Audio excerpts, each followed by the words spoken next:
Hello everyone. So in this video we will see the pseudo first order reaction. So pseudo first order reaction जो है ये हमारी basically second order reaction को represent करती है। तो सेकंड ऑर्डर रिएक्शन के अंदर हमने, जैसा कि मैंने आपको बताया था प्रीवियसली वीडियो में, कुछ चेंजेस करते हैं जिसके कारण वो फर्स्ट ऑर्डर रिएक्शन में कन्वर्ट हो जाती है। फर्स्ट ऑर्डर रिएक्शन में कन्वर्ट करने का हमारा केवल एक ही टारगेट है, ताकि वो हमारी एलिमेंट्री रिएक्शन में कन्वर्ट हो रही हो जितनी भी हमारी कॉम्प्लेक्स रिएक्शन है। ठीक है, एलिमेंट्री रिएक्शन में हम कन्वर्ट इसलिए कराते हैं किसी भी रिएक्शन को जिसके कारण हम उसकी ऑर्डर मॉलिक्यूलरिटी को हम इजीली कैलकुलेट कर पाएँ with the help of the half life, with the help of the rate constant, ठीक है, with the help of the differential rate law.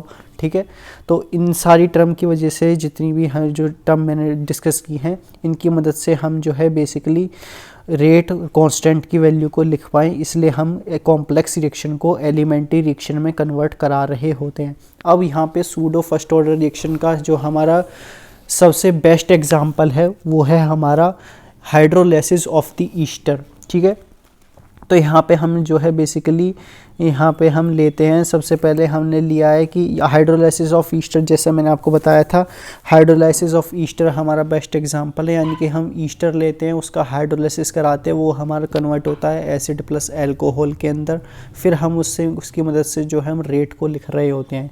Second example है हमारा hydrolysis of the ethyl acetate with the chemical reaction between the ethyl acetate and the water. तो यहाँ पे हम ethyl acetate लेते हैं, आप जो है एस्टर भी ले सकते हो और इथाइल एसीटेट भी ले सकते हो। ठीक है, कुछ भी आप ले सकते हो।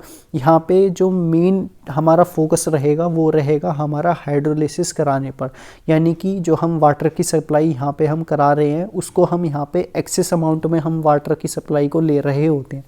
एक्सेस अमाउंट में हम वाटर हाइड्रोलाइसिस क्यों कराते हैं? हम यदि वाटर को एक्सेस अमाउंट में ले लेंगे तब जो हमारी रेट है वो केवल और केवल हमारी इथाइल एसीटेट के कंसंट्रेशन पे डिपेंड कर रही होगी, और जो हमारा वाटर का कंसंट्रेशन है वो हमारा एज ए ट्रीट हो जाएगा कांस्टेंट। ठीक, तो ये हमारा बेसिक प्रिंसिपल है सेकंड ऑर्डर रिएक्शन का, या जिसको हम basically pseudo first order reaction के नाम से भी जानते हैं। यहाँ पे हम जो है इथाइल एसीटेट ले रहे हैं, CH3 COO C2H5, ये हमारा इथाइल एसीटेट है, और यहाँ पे हमने इसका हाइड्रोलाइसिस कराया, वाटर की सप्लाई की। ठीक है, हाइड्रोलाइसिस कराने के बाद ये हमारा, ठीक है, यहाँ पे हमने वाटर जो है एक्सेस अमाउंट में लिया है, ये मेन प्रिंसिपल है। वाटर का एक्सेस अमाउंट में लेने का हमारा टारगेट ये है, जो हमारा रेट है वो हमारा केवल और केवल इथाइल एसीटेट पे ही डिपेंड कर रहा हो, वाटर पे डिपेंड नहीं कर रहा हो। वाटर हमारा फाइनली जब एक्सेस में ले लेंगे हम, तो वो जो उसका जो रेट है वो हमारा ट्रीट हो जाएगा एज दी कॉन्स्टेंट। ठीक, तो ये इसका मेन हमारा प्रिंसिपल है, इसी को हम जो है सूडो फर्स्ट ऑर्डर रिएक्शन के नाम से भी जानते हैं। अब जब हम रेट कांस्टेंट इसकी वैल्यू लिख रहे होंगे, यानी कि हम रेट ऑफ रिएक्शन लिखेंगे सूडो फर्स्ट ऑर्डर रिएक्शन की, तो वो हमारी डायरेक्टली और इनडायरेक्टली डिपेंड कर रही होगी इथाइल एसीटेट के कंसंट्रेशन पर। ठीक है, इसका जो बेस्ट एग्जांपल है वो है हमारा, जैसे कि inversion of cane sugar is another pseudo first order reaction. तो यहाँ पे हमने केन शुगर लिया, उसको हाइड्रोलाइसिस कराया, वो हमारा ग्लूकोज दे रहा है प्लस फ्रक्टोज दे रहा है। ठीक है, तो यहाँ पे जो हमारी रेट की वैल्यू है वो हमारी डिपेंड कर रही केन शुगर पे केवल। वाटर पे क्यों नहीं डिपेंड करेगी? वाटर पे इसलिए डिपेंड नहीं करेगी, मैंने आपको बता दिया, क्योंकि जो है वाटर हमारा यहाँ पे ऐसी कांस्टेंट ट्रीट हो रहा होगा, तो रेट हमारा वाटर पे डिपेंड नहीं करेगा, केवल और केवल केन शुगर पे डिपेंड कर रहा होगा, जिसको हम सूडो फर्स्ट ऑर्डर रिएक्शन के नाम से जानते हैं। ठीक, नेक्स्ट टॉपिक है हमारा temperature dependence of the rate of the reaction. तो ये जो टॉपिक है ये हमारा रिप्रेजेंट करता है अरेनियस इक्वेशन को। ठीक है, तो अरेनियस इक्वेशन को हम रिप्रेजेंट कर सकते हैं इस कॉन्सेप्ट की मदद से। इसमें ये बता रहा है कि जब भी हम किसी भी केमिकल रिएक्शन के अंदर 10 डिग्री टेम्परेचर को इंक्रीज़ करते हैं, ठीक है, 10 डिग्री सेल्सियस से टेम्परेचर को इंक्रीज़ करते हैं, तब हमारा जो रेट कांस्टेंट है वो हमारा नियरली डबल्ड हो जाता है। और ये जो कॉन्सेप्ट है ये हमारा अरेनियस इक्वेशन पे बेस्ड हमारा कॉन्सेप्ट है। ठीक है, अब यहाँ पे हमारे कुछ टर्म आती हैं, इसकी जो हमारा बेसिकली फार्मूला है, ठीक है। तो फॉर्मूला है हमारा बेसिकली कि K is equal to A into E to the power minus E A by R T, और जो हमारा K है वो जैसा कि आप जानते हैं वो हमारा रेट कांस्टेंट है, A है हमारा प्री एक्सपोनेंशियल फैक्टर जिसको हम बेसिकली आरएनएस फैक्टर या फिर फ्रीक्वेंसी फैक्टर के नाम से भी जानते हैं, E है हमारा एक्सपोनेंशियल, ई ए है हमारा एक्टिवेशन एनर्जी, R है हमारा यूनिवर्सल गैस कांस्टेंट, T है हमारा टेम्परेचर।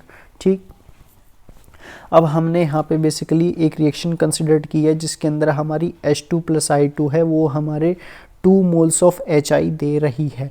तो इस रिएक्शन के फॉर्मेशन कराने के लिए यहाँ पे जैसे कि इस फिगर के अंदर भी शो है, हमारे हाइड्रोजन के मोल्स प्रेजेंट है, आयोडीन्स के मोल प्रेजेंट है, और वो हमारे हाइड्रोजन और आयोडीन्स के बीच में बॉन्डिंग फॉर्म कर रहे हैं। तो बॉन्डिंग, फाइनल बॉन्डिंग फॉर्मेशन कराने से पहले एक हमारी इंटरमीडिएट स्टेज आ रही होगी। उस इंटरमीडिएट स्टेज के अंदर जो है हमारी बॉन्डिंग टेक्स प्लेस होगी, यानी कि फॉर्मेशन हो रहा होगा हमारा HI का। ठीक है, तो यहाँ पे हमारी इनिशियल प्रोसेस होती है, इंटरमीडिएट प्रोसेस होती है, देन हमारी फाइनल प्रोसेस प्रेजेंट हो रही होती है। फाइनल प्रोडक्ट बनने से पहले एक हमारी जो रिएक्शन है वो हमारी इंटरमीडिएट प्रोसेस के थ्रू होकर के जा रही होती है। ठीक, यही है बताता है हमारा बेसिकली आर्हेनियस इक्वेशन। ठीक है, तो आर्हेनियस इक्वेशन का हमारा ये ग्राफ से समझ सकते हैं, हमारा पोटेंशियल एनर्जी और रिएक्शन कोऑर्डिनेट के बीच में ग्राफ है जो कि हमारा बताता है कि हमको जो है रिएक्टेंट्स के मॉलिक्यूल्स, अब रिएक्टेंट्स के मॉलिक्यूल्स कौन कौन से हैं यहाँ पे, रिएक्टेंट्स के मॉलिक्यूल्स हैं हमारे जैसे कि H2 प्लस I2। ठीक है, तो ये हो जाएंगे हमारे रिएक्टेंट्स के मॉलिक्यूल। इनको हम प्रोवाइड कराते हैं एक एक्टिवेशन एनर्जी जिसके कारण वो कन्वर्ट हो जाएं हमारे प्रोडक्ट के अंदर, लेकिन प्रोडक्ट में कन्वर्ट होने से पहले वो अचीव करते हैं एक स्टेट जिसको हम रिप्रेजेंट कर रहे होते हैं इंटरमीडिएट स्टेज से। ठीक है, तो यही हमारा बता रहा है, यहाँ पे हमने जो है एक्टिवेशन एनर्जी प्रोवाइड किया है रिएक्टेंट्स के मॉलिक्यूल्स को, वो ताकि वो हमारे प्रोडक्ट के अंदर फॉर्मेशन हो रहे हों। ठीक, देन हमारे इसके अंदर डिस्कशन करने का जो पॉइंट है वो ये है कि यहाँ पे जो हमारी वैल्यू आती है ln k की, वो आती है हमारी minus E A by R T plus ln a। तो यहाँ पे हम जो है रिलेशन प्लॉट कर सकते हैं, ग्राफ प्लॉट कर सकते हैं ln k के बीच में और 1/t के बीच में, जो कि हमारा एक स्ट्रेट लाइन इक्वेशन को रिप्रेजेंट कर रहा है। ठीक है, स्लोप इसका आ जाएगा minus E A by R. ठीक है, ये आप देख लेना। अब हमने जो है वेरियस टेम्परेचर कंसिडर्ड किए हैं, यानी कि जो हमारी इक्वेशन है ln k जो कि बता रही है, जिसकी वैल्यू आती है हमारी equal minus E A by R T plus ln a, इसके लिए हमने वेरियस टेम्परेचर कंसिडर्ड किए हैं, जैसे कि हमने T1 टेम्परेचर भी कंसिडर्ड किया है और हमने T2 टेम्परेचर भी कंसिडर्ड किया है। इन टेम्परेचर को कंसिडर करने के लिए हमारे वेरियस ln k1 की वैल्यू आ रही होगी और ln k2 की वैल्यू आ रही होगी। ln k1 की वैल्यू हो जाएगी हमारी minus E A by R T1 plus ln a, और फाइनली हमारी T2 टेम्परेचर पे हमारी ln k2 की वैल्यू हो जाएगी minus E A by R T2 plus ln a। ठीक है, तो ये हमने टेम्परेचर को चेंजेस कराने पे हमने ln k1 और ln k2 की वैल्यू को रिप्रेजेंट किया है। अब यहाँ पे आपको मेन पॉइंट जो ध्यान रखने का है वो ये है कि जो एक्टिवेशन एनर्जी है और R है ये हमारे कांस्टेंट रहेंगे। R तो हमारा कांस्टेंट ही रहेगा क्योंकि वो हमारा यूनिवर्सल गैस कांस्टेंट है, लेकिन एक्टिवेशन जो एनर्जी है ये भी हमारी कांस्टेंट ट्रीट हो रही होगी, क्योंकि जो स्लोप आता है वो हमारा minus E A by R से रिप्रेजेंट करता है और ये हमारा एज ए कांस्टेंट रहता है, जिसको हम स्ट्रेट लाइन की मदद से ड्रॉ कर सकते हैं इसका ग्राफ। ठीक, तो इसको हम finally ln k2 minus k1 लिख देंगे, E A by R T1 minus E A by R T2। इसको हम रिप्रेजेंट करेंगे ln k2 by k1 which is equal to the E A by R into 1/T1 minus 1/T2। तो इसको ln को हम log में convert कर लेंगे, तो इसको हमारी जो टर्म आएगी वो 2.303 की टर्म हमारी अराइज हो रही होगी। फाइनली हमारी log k2 बाई k1 की वैल्यू आ जाएगी E A divided by 2.303 R into 1/T1 minus 1/T2। यहाँ पे हम टेम्परेचर का एलसीएम ले लेंगे, तो फाइनली हमारी इक्वेशन बनने जाएगी ln k2 by k1 is equal to E A by 2.30 R T2 minus T1 divided by T1 T2। ये हमारी फाइनल इक्वेशन है जो आपको ध्यान रखनी है। ये हमारी न्यूमेरिकल्स को सॉल्व कराने के लिए बहुत ही इम्पोर्टेंट इक्वेशन है। जो कि हमारी अरेनियस इक्वेशन पे बेस्ड है। अब यहाँ पे हम न्यूमेरिकल सॉल्व कर लेते हैं, जो कि हमारी इस इक्वेशन पे बेस्ड हमारे न्यूमेरिकल्स हैं। ठीक है, ये देख लेते हैं। यहाँ पे हमको जो है रेट कांस्टेंट की वैल्यू गिवन है रिएक्शन की डिफरेंट टेम्परेचर्स पे। ठीक है, रेट कांस्टेंट हम के को रिप्रेजेंट करते हैं, यानी कि K1 की वैल्यू गिवन है और K2 की वैल्यू गिवन है एट डिफरेंट टेम्परेचर। ठीक है, टेम्परेचर T1 है हमारा 500 केल्विन और T2 है हमारा 700 केल्विन। तो हमको बतानी है एक्टिवेशन एनर्जी की वैल्यू क्या हो जाएगी, या फिर जो हमारा A है जिसको हम फ्रीक्वेंसी फैक्टर के नाम से भी जानते हैं, उसकी वैल्यू हमारी कैसे आ रही होगी। क्योंकि हम रिलेशन जानते हैं log K2/K1 इक्वल होता है हमारा EA/2.30 R T2 minus T1 divided by T1 T2। तो यहाँ पे हम टेम्परेचर की वैल्यू लिख देंगे, R की वैल्यू लिख देंगे, एक्टिवेशन एनर्जी की वैल्यू हमको फाइंड करनी है, K2/K1 की वैल्यू हम लिख रहे होंगे। तो एक्टिवेशन एनर्जी की वैल्यू आ जाएगी हमारी 18230.8 जूल। अब यहाँ पे हम K की वैल्यू कैसे निकालेंगे, हम यहाँ पे निकाल रहे होंगे प्री एक्सपोनेंशियल फैक्टर की वैल्यू, जिसको हम A से रिप्रेजेंट करते हैं, या फिर हम फ्रीक्वेंसी फैक्टर की वैल्यू निकालेंगे।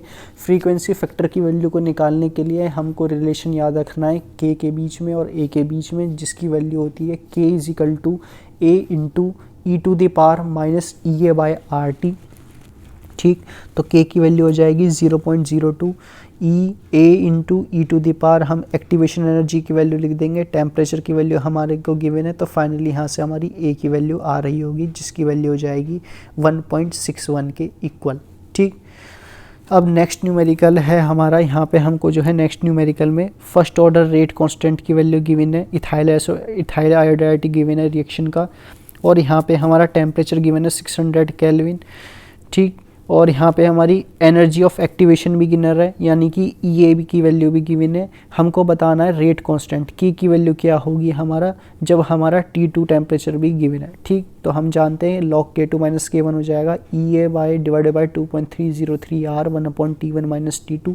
T1 की वैल्यू गिवन है, T2 की वैल्यू गिवन है, EA की वैल्यू गिवन है, R जो कि यूनिवर्सल गैस कांस्टेंट होता है उसकी वैल्यू होती है 8.314 के इक्वल।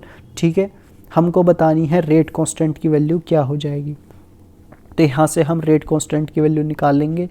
तो रेट कांस्टेंट की वैल्यू हमारी फाइनल इक्वल आ रही जाएगी, क्वेश्चन को पुट करने के बाद लॉग लेने के बाद वो इक्वल आ रही होगी हमारे 6.36 इंटू 10⁻³ सेकेंड इनवर्स। अब ये जो हमारी K की वैल्यू आई, ये हमको रिप्रेजेंट कर रही है फर्स्ट ऑर्डर रिएक्शन के लिए, क्योंकि इसकी जो यूनिट है वो हमारी केवल और केवल सेकेंड इनवर्स पे डिपेंड कर रही है। ठीक, अब नेक्स्ट जो पॉइंट है हमारा डिस्कशन का, वो है हमारा इफेक्ट ऑफ कैटलिस्ट। वैसे तो ये मैंने आपको पहले की वीडियो में भी बता दिया है कि कैटलिस्ट का क्या रोल होता है, फिर मैं आपसे समझा देता हूँ कि कैटलिस्ट का रोल सिर्फ इतना सा होता है कि जिसके कारण वो रिएक्शन के अंदर जो हमारा प्रोसेस है वो हमारा फास्ट नेचर में हो रहा हो, इसलिए हम कैटलिस्ट का यूज़ करते हैं। जैसे कि हमने यहाँ पे KClO3 के अंदर MnO2 का कैटलिस्ट यूज़ किया है, ताकि वो हमारी जो रिएक्शन का कंप्लीशन हो रहा होगा वो हमारा बेसिकली फास्ट टाइम पीरियड में कंप्लीट हो रहा हो, स्लो प्रोसेस नहीं हो रिएक्शन को कंप्लीट होने के लिए, इसलिए हम कैटलिस्ट का यूज कर रहे होते हैं।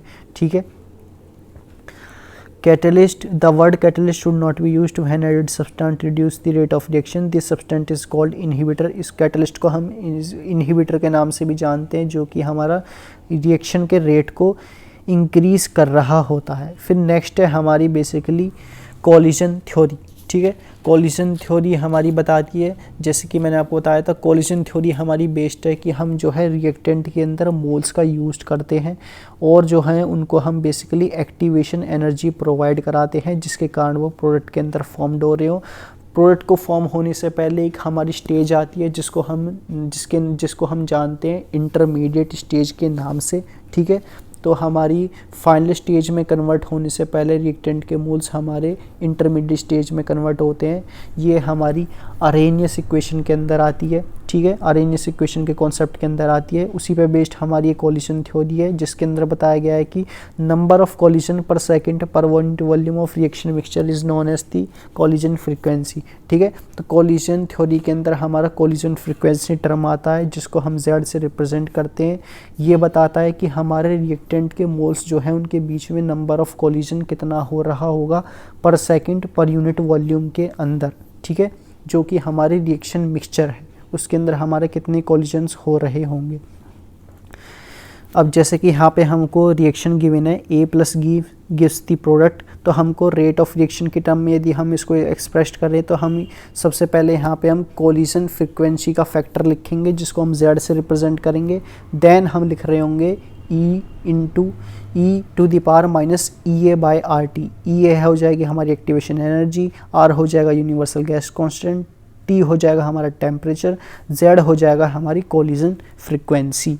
ठीक, यहाँ पे हम जो है कोलिजन थ्योरी के अंदर नंबर ऑफ़ इफेक्टिव कोलिजन्स की बात करते हैं। नंबर ऑफ़ इफेक्टिव कोलिजन क्या होता है? नंबर ऑफ़ इफेक्टिव कोलिजन हमारा रिप्रेजेंट करता है कि कितने रिएक्टेंट्स के मोल हमारे प्रोडक्ट को फॉर्मेशन कराने के लिए इफ़ेक्टिवली यूटिलाइज्ड हुए हैं।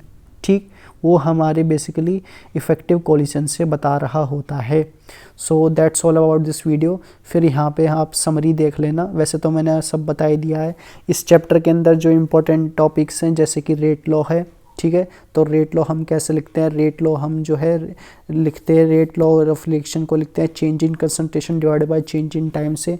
ऑर्डर ऑफ द रिएक्शन कैसे लिखते हैं? ऑर्डर ऑफ द रिएक्शन हमारी मोलिकुलरिटी के इक्वल होती है for the elementary reaction. Elementary reaction वो रिएक्शन होती है जिसके अंदर जो है हमारी सिंगल स्टेप में रिएक्शन हमारी कंप्लीट हो रही होती है। फिर रेट कांस्टेंट हम जो है बेसिकली ये हमारे ज़ीरो ऑर्डर रिएक्शन के लिए अलग होता है और फर्स्ट ऑर्डर रिएक्शन के लिए अलग होता है। देन हमारा इस समरी के अंदर नेक्स्ट टॉपिक है हमारा एक्टिवेशन एनर्जी। एक्टिवेशन एनर्जी हमारी जो टर्म अराइज होती है वो आती है हमारी अरेनियस इक्वेशन पे बेस्ड। अरेनियस इक्वेशन के अंदर हम रिलेशन लिख सकते हैं, K की वैल्यू इक्वल होती है हमारी A into E to the power minus EA/RT, जहाँ पे हमारा A हो जाएगा फ्रीक्वेंसी फैक्टर, E हो जाएगा एक्सपोनेंशियल, EA हो जाएगा एक्टिवेशन एनर्जी, R हो जाएगा गैस कांस्टेंट और T हो जाएगा हमारा टेम्परेचर। ठीक, देन हमारी जो लास्ट कॉन्सेप्ट पे बेस्ड जो हमारा लास्ट कॉन्सेप्ट है वो है हमारा कोलिजन थ्योरी। कोलिजन थ्योरी के अंदर हम इक्वेशन ड्राइव करते हैं कि K की वैल्यू वो हमारी इक्वल आ रही होगी ZAB e to the power minus EA/RT, जहाँ पे Z हो जाएगा हमारा कोलिजन फ्रीक्वेंसी। सो ये था रिगार्डिंग हमारा केमिकल काइनेटिक्स चैप्टर, और यहाँ पे हमारा केमिकल काइनेटिक्स चैप्टर ख़त्म हो जाता है। ठीक है, तो इस चैप्टर के अंदर जो कॉन्सेप्ट याद रखने के हैं, जैसे कि बोर्ड के अंदर जो हमारे डेरिवेशन ड्राइव करने के लिए आते हैं वो आते हैं हमारे ज़ीरो ऑर्डर रिएक्शन का डेरिवेशन और फर्स्ट ऑर्डर रिएक्शन का डेरिवेशन। जेई के अंदर बात कर ले तो जेई के अंदर हमारे न्यूमेरिकल्स आते हैं। न्यूमेरिकल्स हमारे आरएनएस इक्वेशन पर बेस्ड भी आ सकते हैं, या फिर हमारे जो यदि थ्योरी का पार्ट आता है तो वो उसका हमारे ग्राफ से रिलेटेड आता है, जहाँ पे हमारे वेरियस ग्राफ गिवन होंगे, और जैसे कि इनिशियल कंसंट्रेशन के बीच में और टाइम के बीच में ग्राफ गिवन होगा ज़ीरो ऑर्डर रिएक्शन का या फर्स्ट ऑर्डर रिएक्शन का। वहाँ पे बताना होगा कि कैसा रिलेशन शो करता है, हमारा डाउनवर्ड पैराबोला आएगा, अपवर्ड पैराबोला आएगा, एक्सपोनेंशियल ग्राफ आएगा। ठीक है, ये सब चीज़ें हमें बतानी होती है जेई के अंदर। ठीक है, so that's all about this video. यहाँ पे हमारी यूनिट जो है केमिकल काइनेटिक्स वो कंप्लीट हो जाती है। तो इतना ही रखते हैं हम, बाकी की नेक्स्ट वीडियो में नेक्स्ट चैप्टर डिस्कस करेंगे हम। Till then keep learning.